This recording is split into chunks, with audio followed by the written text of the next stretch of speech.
Hello everyone and welcome all. So हा आपला first video आहे सी प्रोग्रामिंग लिस्टचा आणि यानंतर तुम्हाला असे भरपूर व्हिडिओ येतील ज्यामध्ये मी तुमचं जो बेसिक कन्सेप्ट आहे सी प्रोग्रामिंगचे ते कव्हर करणार आहे.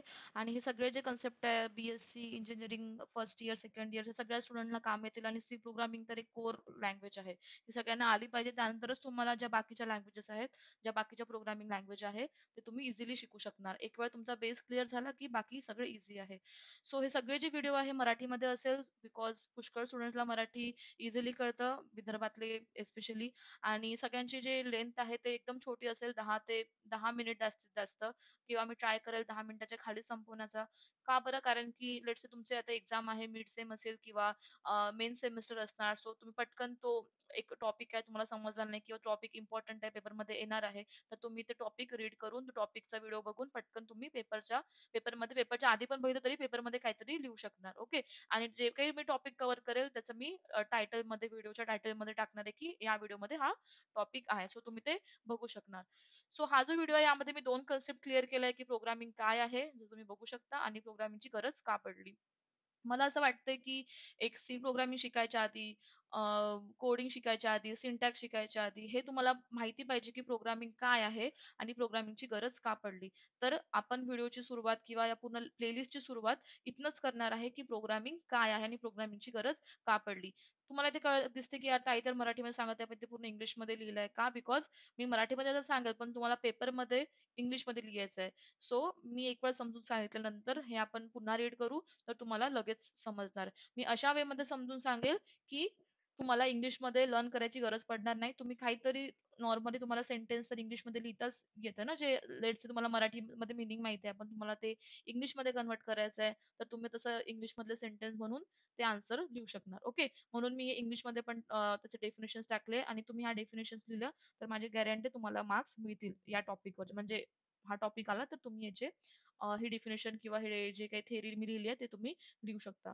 सो तुम्ही मला आपण हे शिकूया की प्रोग्रामिंगची का गरज पडली आणि प्रोग्रामिंग काय आहे. त्याआधी तुम्ही मला सांगा, लेट्स से हे तुम्ही आहेत, ओके, आणि हा तुमचा फ्रेंड आहे किंवा तुमची फ्रेंड आहे, ओके. आणि टू कम्युनिकेट म्हणजे तुम्हाला ह्या फ्रेंडशी बोलायचं आहे किंवा ह्या फ्रेंडचा रिप्लाय जो काही तुम्हाला येईल, तो तुम्ही कुठल्या तरी भाषा बोलून बोलता. तुम्हाला या फ्रेंडला काहीतरी विचारायचंय, बोलायचंय, सांगायचंय, तर तुम्ही एक लँग्वेज यूज करणार. ठीक आहे. ती लँग्वेज काय असेल? एकतर Marathi, most of the student मराठीमध्ये बघत आहे म्हणून मराठी किंवा हिंदी राहू शकते, करेक्ट, किंवा तुमची इंग्लिश राहू शकणार. डिपेंड करते तुम्ही तुमचं म्हणजे काय, तुम्ही कोणती मदर टंग काय आहे. सो हे जे काही लँग्वेज आहे, हे जे काही वेगळ्या वेगळ्या लँग्वेज आहे, हे काय मोड ऑफ कम्युनिकेशन आहे. म्हणजे लँग्वेज काय आहे? एक मोड ऑफ कम्युनिकेशन आहे, ज्याच्या थ्रू तुम्ही कम्युनिकेशन करता किंवा इंटरॅक्ट करता, जे काही तुम्ही बोलता एकमेकांशी. दुसऱ्यांचा रिप्लाय तुम्हाला इंग्लिश, हिंदीमध्ये, मराठीमध्ये येईल, तुम्ही ते समजून घेता, करेक्ट. सो समजा ह्या भाषा नसतं, तर तुम्ही कसं बोललं असते? काहीतरी ओरडावं लागलं असतं, काहीतरी वाजवावं लागलं असतं, काहीतरी वेगळं, जसं आधीचे लोक करायचे, ज्यांना लँग्वेज वगैरे काही माहिती नव्हतं, correct. In the same way मला सांगा, तुम्हाला समजा कम्प्युटरशी बोलायचं आहे, करेक्ट. हे तुम्ही आहे अगेन, आणि तुम्हाला आता कम्प्युटरशी बोलायचं आहे किंवा लॅपटॉप तुमचं जे काही तुमच्याकडे आहे, त्याच्याशी बोलायचं आहे, तर तुम्हाला पण एक लँग्वेज लागणार, करेक्ट. एक मोड ऑफ कम्युनिकेशन लागेल.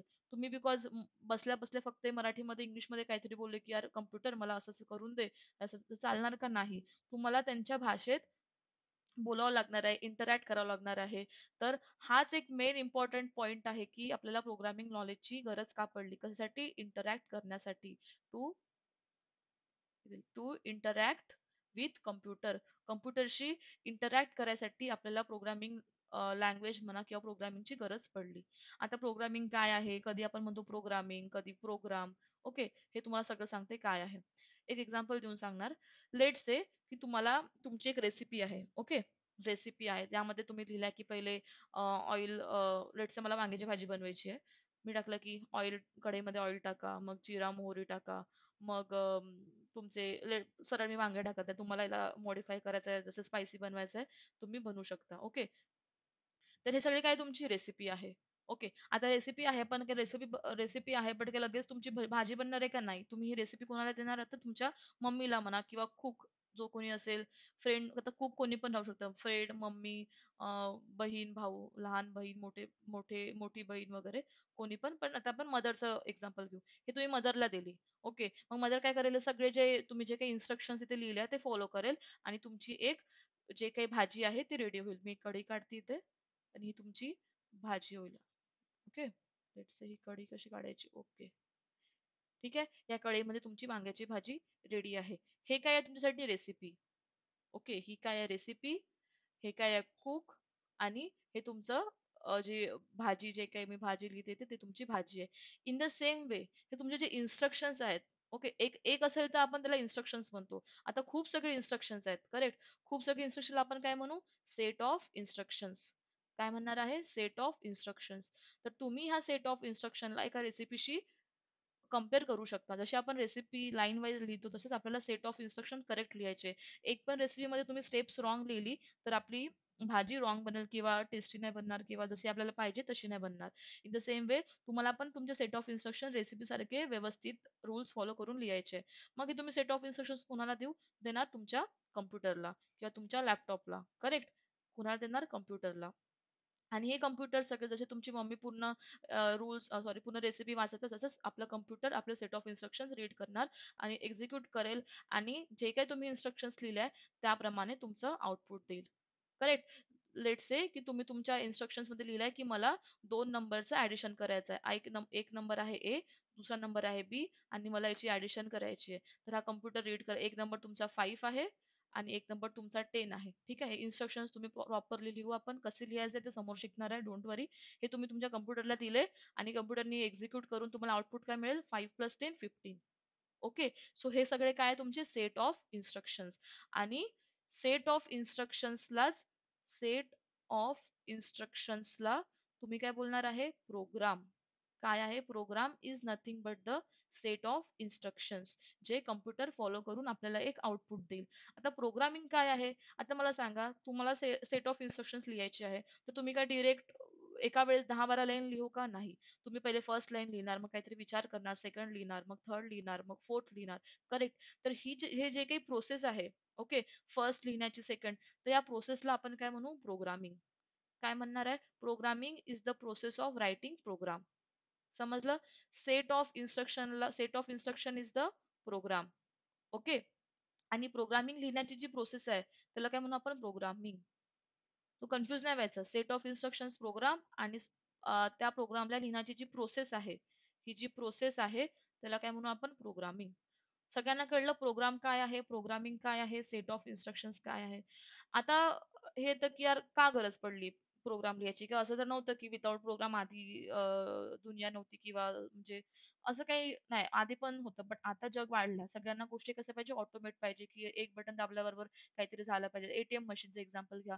तुम्ही ₹1000 टाकले की मला ₹1000 विथड्रॉ करायचे, लगेच तुम्हाला ₹1000 येईल. आता खूप लोक असे म्हणजे कमी लोक जे बँकमध्ये जाऊन लाईनमध्ये लागणार, मग ते काहीतरी फॉर्म वगैरे भरावा लागतो, ते भरणार आणि मग पैसे काढे वगैरे नाही. सरळ एटीएम जागोजागी आलंय. आता एटीएम मध्ये पण बॅकएंडला काहीतरी प्रोग्राम लिहिलाय जो एक्झिक्यूट होतो आणि तुम्हाला एक तुम्हाला आउटपुटमध्ये तुमचे पैसे मिळतात, बरोबर. करेक्ट. सो ह्या सगळ्या गोष्टी ऑटोमेट करायला, तुमची अप्लिकेशन्स बनवायला, वेबसाईट्स बनवायला वेगळ्या-वेगळ्या तुम्हाला प्रोग्रामिंगची गरज पडते. आता मला सांगा, हे सेट ऑफ इन्स्ट्रक्शन जे आहे, करेक्ट. हे सेट ऑफ इन्स्ट्रक्शन जशी तुम्ही रेसिपी तुमची मराठीमध्ये लिहिली आहे, तसंच हे सेट ऑफ इन्स्ट्रक्शन्स आपण कोणत्या लँग्वेजमध्ये लिहिणार आहे? प्रोग्रामिंग लँग्वेजमध्ये. ओके. कशामध्ये लिहू आपण? प्रोग्रामिंग लँग्वेजमध्ये. प्रोग्रामिंग लँग्वेज म्हणजे कुठल्या-कुठल्या? एक तर तुम्हाला आता माहीतच झाली सी, जे आपण शिकत आहे. करेक्ट. सो हे जे काही इन्स्ट्रक्शन आहे तुम्ही एक तर सी मध्ये लिहू शकता किंवा सी प्लस प्लस मध्ये लिहू शकणार किंवा पायथन आहे, अजून पायथन मध्ये लिहू शकणार किंवा जावा आहे. करेक्ट.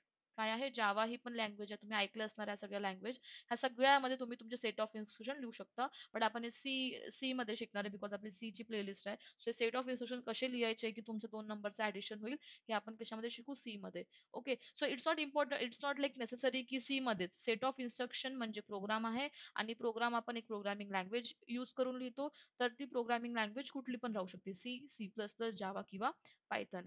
आय होप सगळ्यांना समजलंय की प्रोग्रामिंग म्हणजे काय आणि प्रोग्रामिंगची गरज काय पडली. आपण क्विकली ह्या नोट्स बघू आणि तुम्हाला कळणार की प्रोग्रामिंग मी थेअरीमध्ये काय लिहिलंय. सो काय लिहिलंय, प्रोग्रामिंग इज द प्रोसेस. जसं मी म्हटलं, प्रोग्रामिंग काय प्रोसेस आहे. काय लिहायची, इन्स्ट्रक्शन्स लिहायची. कोणाला देणार आपण, कम्प्युटरला. That a computer can understand and execute. Computer ते समजून घेईल आणि एक्झिक्यूट करेल. तुम्ही ए प्लस बी लिहिलं तर तो ए प्लस करणार, मायनस लिहिलं तर मायनस करणार, चुकीचं लिहिलं तर एरर देणार. Correct. So programming is the process of writing instructions that computer can understand and execute. These instructions are written in any programming language like C, C++, Python, Java. Okay. So programming language जसं मी म्हटलं, कुठल्या पण तुम्ही लँग्वेजला use करून ते instructions लिहू शकता. यामध्ये मी तुम्हाला रेसिपीचं एक्झाम्पल टाकलं, तुम्ही मी रीड नाही करेल, तुम्ही रीड करू शकता. जसं बघा, हा जो कोड आहे, तुमची जी रेसिपी आहे, ठीक आहे, जे काही तुमची रेसिपी आहे, हा तुमचा काय आहे, कोड म्हणजे एक प्रोग्राम आहे, सेट ऑफ इन्स्ट्रक्शन्स. तुमचं जे कुक, जिथे आपण मदरचं एक्झाम्पल घेतलं, ते आपल्यासाठी काय असणार आहे, कम्प्युटर. आणि तुमची जे डिश जे एंडला बनून रेडी होतं, ती आपलं काय आहे, डिझायर्ड आउटपुट. जसं ए प्लस बी 10 + 5 15 हे आपलं आउटपुट होतं. नंतर आपण शिकलो की why do we need programming, to automate the things, गोष्टी ऑटोमेट करायला, प्रॉब्लेम सॉल्व्ह करायला, सॉफ्टवेअर डेव्हलप करायला, वेबसाईट्स बनवायला, आणि मेन म्हणजे कम्प्युटरशी इंटरॅक्ट करायसाठी आपण प्रोग्रामिंगची आपल्याला गरज पडतं, प्रोग्रामिंग लँग्वेजची गरज पडतं. ओके. सो आय होप तुम्हाला प्रोग्रामिंग काय आहे आणि प्रोग्रामिंगची गरज का पडली तुम्हाला हे क्लिअर आहे. इवन इफ तुम्हाला एक्झाममध्ये आलं तर तुम्ही हे थोडंसं एक वेळा हा व्हिडिओ नंतर तुम्ही हे लिहून काढा किंवा स्क्रीनशॉट घ्या. जसं तुम्हाला प्रिफरेबल आहे ते तुम्ही करा, आणि तुम्ही एक्झाममध्ये हा क्वेश्चन आला तर सोडू नका. नक्की त्याचा आन्सर लिहून रिटर्न या. ओके. सो भेटूया आपण नेक्स्ट व्हिडिओमध्ये यानंतरचे आपण कन्सेप्ट शिकणार आहे. व्हेरिएबल्स काय, डेटा टाइप काय आहे, सी प्रोग्रामिंग कसं एक्झिक्यूट होतं, जे काही तुमच्या सिलेबस मधले टॉपिक्स आहेत ते मी काढले आहेत, ते आपण शिकू. ओके. भेटूया नेक्स्ट व्हिडिओमध्ये. Till then, bye bye. Thanks for watching.